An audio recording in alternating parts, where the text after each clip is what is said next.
জয় শ্রী রাধে, জয় শ্রী রাধে, জয় শ্রী রাধে। আজ অনেক দিন পর আপনাদের মাঝে আমি আবারও ভাগবত পাঠ করতে এসেছি। আশা করি আপনাদের ভালো লাগবে। আমি প্রথমেই বলি, ভাগবত হচ্ছে স্বয়ং ভগবান। এই ভাগবত সম্পর্কে বিশদভাবে আলোচনা করা দুঃসাধ্য ব্যাপার।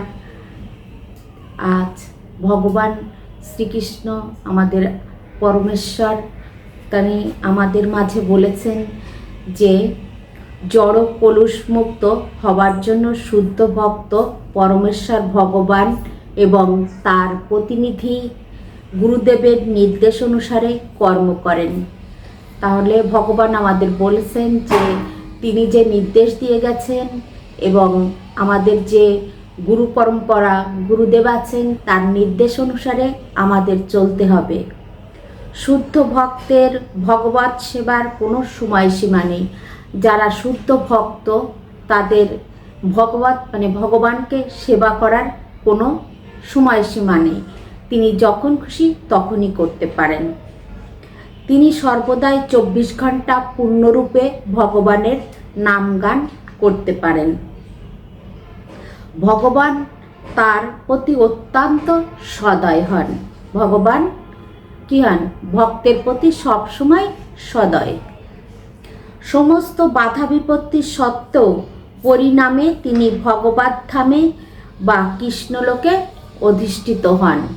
তাই আসুন আমরা শ্রীকৃষ্ণের ভজনা করব, রাধারানীর চরণদাসী হয়ে থাকার চেষ্টা করব। রাধারানীর কৃপা হলেই তো গোবিন্দকে পাবো।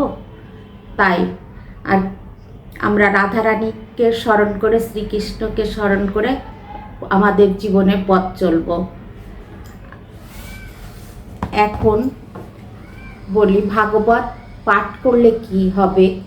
একাদশী দিনে শুনে যদি ভাগবত কেহ শুদ্ধ মনে, আয়ুষ যশ বৃদ্ধি তার দিনে দিনে হয়। একাদশীর দিনে বা দ্বাদশীর দিনে যদি কেউ ভাগবত শোনে তার আয়ু এবং যশ ক্রমশ বাড়তে থাকে। তাই আমরা ভাগবত পাঠ শুনবো একাদশীর দিনে বা দ্বাদশীর দিনে বা অন্য যে কোনো সময় শুদ্ধ মনে পবিত্র হয়ে ভাগবত পাঠ শুনব। উপবাস করি যে বা যত্নবান হয়ে উপবাস করেও ভাগবত পাঠ করা যায়। সর্বপাপ হতে হয় বিমোচন, পুণ্য কথা মন দিয়ে করহ শ্রবণ। এই ভাগবত পাঠ শুনলে কি হয়? মন পবিত্র হয় এবং সর্বপাপ দূরে চলে যায়। তাই আমরা আসুন ভাগবত পাঠ শুনি, আমরা মনের কলুষতা দূর করার চেষ্টা করি। আজ আমি ভাগবতের 10ম অধ্যায়ের প্রথম স্কন্ধ থেকে পাঠ করব। শ্রীকৃষ্ণ কর্তৃক উত্তরার গর্ভ রক্ষা। এখন উত্তরাটা কি? উত্তরাকে যদি না চিনি, না জানি, তাহলে উত্তরার গর্ভ রক্ষা কে সে উত্তরা, এটা না জেনেই তো আর বিশদভাবে তার আলোচনা শোনা কেমন একটা হয় না। তাই আগেই আমি উত্তরাকে, সেই জিনিসটা উত্তরার পরিচয়টা দিয়ে যাই। উত্তরা হচ্ছেন রাজা বিরাটের কন্যা, অর্জুন ও সুভদ্রার পুত্র অভিমন্যুর স্ত্রী, রাজা পরীক্ষিতের মা উত্তরা। কলিযুগের প্রথম রাজা পরীক্ষিত, ওনার মা ছিলেন উত্তরা।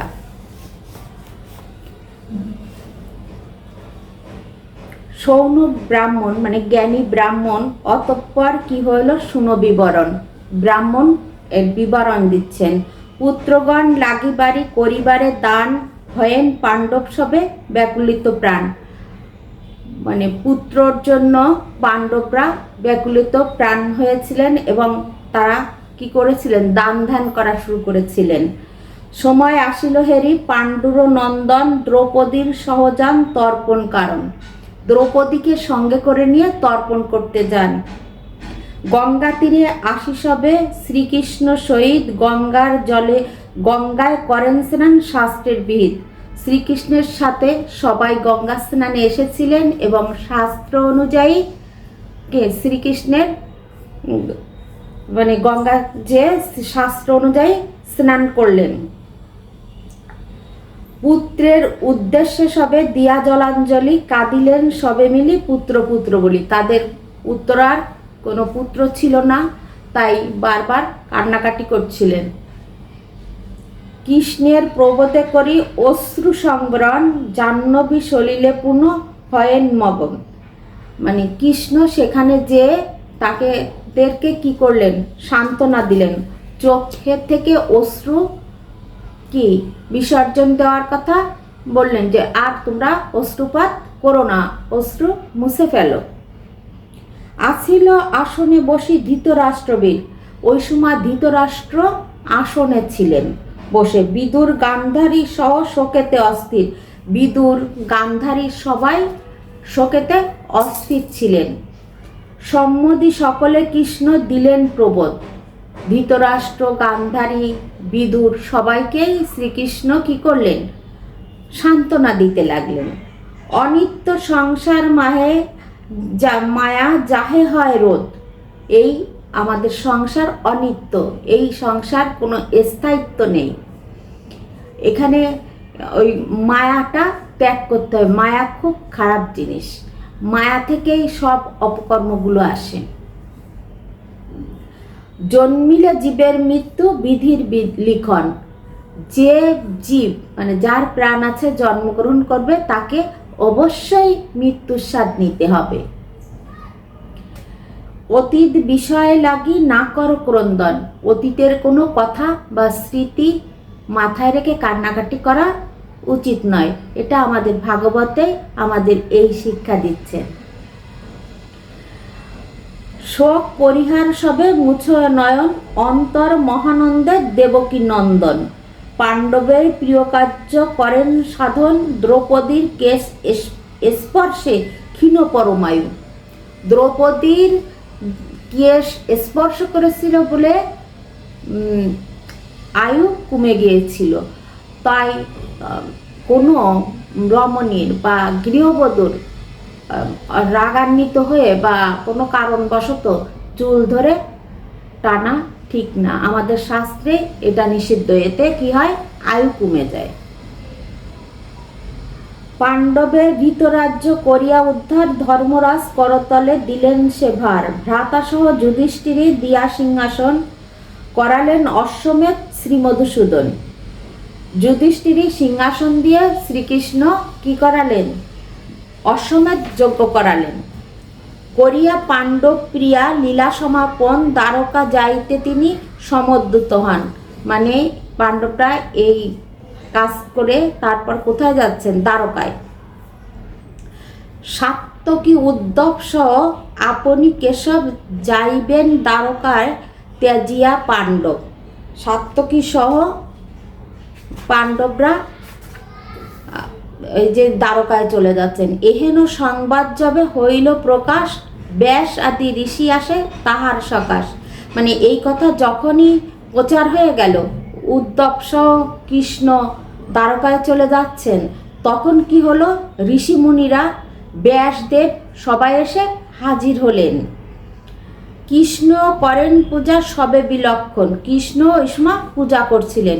পূজন গ্রহণ সবে হলেন সমাপন, হেরিলেন তবে কৃষ্ণ মেলিয়া নয়ন। কৃষ্ণ পূজা শেষ করে চোখ মেলে তাকালেন। উত্তরা আসিছে দ্রুত হইয়া বিহবল, বলেছে কোথায় কৃষ্ণ দুর্বলের বল। উত্তরা তখন দৌড়াতে দৌড়াতে আসছেন কৃষ্ণর কাছে, এসে বলছেন কোথায় কৃষ্ণ, যে দুর্বলের বল। আমরা যারা মানসিকভাবে দুর্বল বা শারীরিকভাবে দুর্বল, তারা যদি আমরা যদি কি করি, কৃষ্ণের শরণাপন্ন হই, তাহলে আমাদের কি হবে, আমাদের শক্তি বা শারীরিক মানসিক যে রোগ এগুলো দ্রবীভূত হবে। এজন্য আমাদের উচিত দিনে রাতে যতক্ষণ আমরা নিদ্রায় না যাই ততক্ষণ আমাদের শ্রীকৃষ্ণ স্বয়ং ভগবানকে আমাদের কি করা উচিত? স্মরণ করা উচিত, কীর্তন করা উচিত, হরিনাম মহানাম কীর্তন করা উচিত। হে মহাযোগীন কৃষ্ণ, জগতের পতি, জগতের পতিকে, জগতের পতি কৃষ্ণ। আর এই কথা উত্তরা কি সম্বোধন করছেন, রক্ষা করো, রক্ষা করো হইল দুর্গতি, তাহার যে দুর্গতি এটা রক্ষা করবে। যত কিছুই করেন না কেন, কৃষ্ণের শরণাপন্ন না হলে মহা মহা বিপদ থেকে রক্ষা পাওয়া খুবই কঠিন, রক্ষা পাওয়া যায় না। দেখেন, যত বড়ই বিপদ আসুক আমাদের শ্রীকৃষ্ণকেই ডাকতে হবে। দেবদেবীর পূজা করলেও দেবদেবীরাও কিন্তু শ্রীকৃষ্ণকে পূজা করছেন, ভজনা করছেন। তাহলে আমাদের দেবদেবীর কাছ থেকে ধরেন আমরা কিছু সময়ের জন্য সুখ পাবো, আর চিরসুখ বৈকুণ্ঠ ধাম লাভ করতে গেলে আমাদের কৃষ্ণকেই ডাকতে হবে, এর কোনো বিকল্প নাই। হরে কৃষ্ণ। তুমি ভিন্ন ভয়হারা কে আছে সংসারে? উত্তরা বলছে যে তুমি ছাড়া সংসারে কেউ নাই। দেব দেব তুমি কৃষ্ণ কর পরিত্রাণ, অগ্নিময় স্বর আসে লইবারে প্রাণ। মানে আগুনের মতো স্বর আসতেছে উত্তরার প্রাণ নেওয়ার জন্য। নাহি জানি কোথা হতে আসে এই বান। আগে এই বন্দুক টন্দুক ছিল না, আগে বান মারতো তীর ধনুকের মতো। তা ওইটা কোথার থেকে আসছে এটা উত্তরা বুঝতে পারছে না। এ বিপদে হে কেশব মোরে করো ত্রাণ। এই মহা বিপদ থেকে কেশব আমায় রক্ষা করো। তুমি বিনা কারে শরীর পাইব জীবন, সকলেই এ সংসারে হইবে নিধন। এই সংসারে জন্ম নিলেই সবাই নিধন হবে, তাই হে কেশব তোমারে ছাড়া তো আর কাউকে পাওয়া যাবে না। মরণ অধীন যে বা এ সংসার মাঝে, এ বিপদে সেই জন না লাগিবে কাজে। যারা মরণের অধীন তারা আমাকে কি রক্ষা করবে? উত্তরা বলছে তুমি একমাত্র রক্ষা আমার। অলক্ষ্য মৃত্যুর লাগি না হই কাতর, গর্ভে মোর আছে বাঁচি পাণ্ডু বংশধর। উত্তরার গর্ভে পাণ্ডবদের বংশধর আছে, আমি মরি মরি আমার সন্তান না মরে। এই প্রত্যেক মাই বলে যে আমি মরে যাই আমার সন্তান বেঁচে থাক। উত্তরাও ঠিক সে কথাই বলেছিলেন যে আমার জীবন যায় যাক, আমার গর্ভে যে সন্তান আছে পাণ্ডবদের বংশধর, হে গোবিন্দ হে কেশব তাকে তুমি রক্ষা করো। কৃপা করো কৃপা করো তুমি দয়াময়। দয়ার সাগর একমাত্র শ্রী গোবিন্দ, তার কাছে দয়া ভিক্ষা চাইতে হয়। উত্তরা সেই কাজই করছিলেন। সে পুত্র যেন কোনো অনিষ্ট না হয়, আমার এই যে পুত্র গর্ভে আছে এ যেন নষ্ট না হয়ে যায়। দেখো নাথ আমি মরি তাতে ক্ষতি নাই, গর্ভের বালক যেন কভু না হারায়। কোনো মাই চায় না যে তার সন্তান মারা যাক বা নষ্ট হয়ে যাক। উত্তরাও তেমনটাই চাননি, এই জন্য কৃষ্ণর কাছে আকুল আবেদন করছেন। এতে শুনিয়া তবে ভক্তবৎসল যোগ বলে বুঝিলেন আপনি সকল। কুরুরমতি অশ্বত্থমা বংশনাশ তরে, তেজিয়াছে ব্রহ্ম অস্ত্র গর্ভ নাশিবারে। অশ্বত্থমা কুরুমতি মানে হিংসুক, সে মানে উত্তরার গর্ভ নষ্ট করে দেওয়ার জন্য কি করছিল? বান মারছিল বংশ নাশ করে দেওয়ার জন্য। অগ্নিসহ মহাজ্বালা উঠিল গগনে, আগুনের মতো রশ্মি আকাশে উঠতেছিল ওই বানের সময়। হেরিয়া নয়নে ইহা পাণ্ডুপুত্রগণ নিজ নিজ অস্ত্র সবে করে বরিশন। পাণ্ডবরাও তাদের নিজ নিজ অস্ত্র নিক্ষেপ করতেছিল। ব্রহ্ম অস্ত্র সদা হয় অতীব ভীষণ, সব থেকে ব্রহ্ম অস্ত্র কি সেরা। অন্য অস্ত্রে কবু নাহি হয় নিবারণ, অন্য কোনো অস্ত্র তার কাছে কিছুই না। ব্রহ্ম অস্ত্র সংহার করিতে যে পারে, হেরিয়া কেশব তবে বুঝি নিজ মনে। কি শ্রীকৃষ্ণ নিজেই জানে যে ব্রহ্মাস্ত্র কোথায় আছে।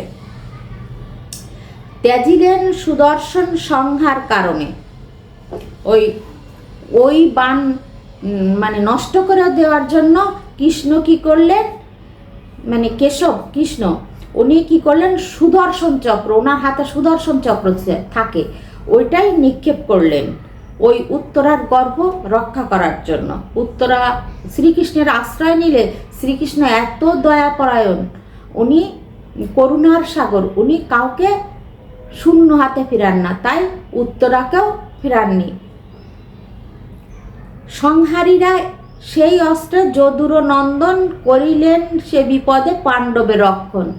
পাণ্ডবরা রক্ষা পেয়ে গেল এই বিপদ থেকে শ্রীকৃষ্ণের কৃপায়। রাখিতে উত্তরাগর্ভ আপন কৌশলে আবরণ রূপে তাহে প্রবেশেন ছলে। শ্রীকৃষ্ণ বাণ তো নিক্ষেপ করলেনই, তারপরে উত্তরার গর্ভের সামনে একটা আবরণ তৈরি করলেন নিজেই ছল করে।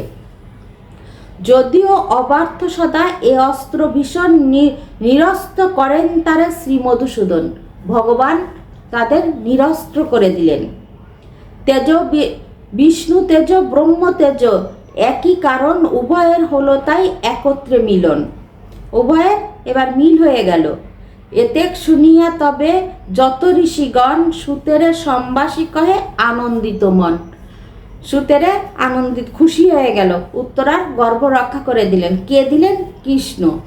যতস্নি হরিকথা তৃপ্তি নাহি প্রাণে, না মেটে পিয়াসা কবু যত শুনি কানে। হরিকথা এতই মধুময় যে একবার শুনলে বারবার শুনতে ইচ্ছে হয়। দেখেন, যেখানে নামযজ্ঞ হয় মানুষ নামযজ্ঞে যায়, একই নাম 16 নাম 32 অক্ষর, একদম মানে 24 ঘন্টা ধরে চলতেই থাকে, কিন্তু কারো অতৃপ্তি হয় না। তাই ভগবানের কথা অতি মধুময়। আমরা আবারও শুনব। আজ এই পর্যন্তই। রাধে রাধে। বিশ্বের সকল প্রাণী সুখী হোক।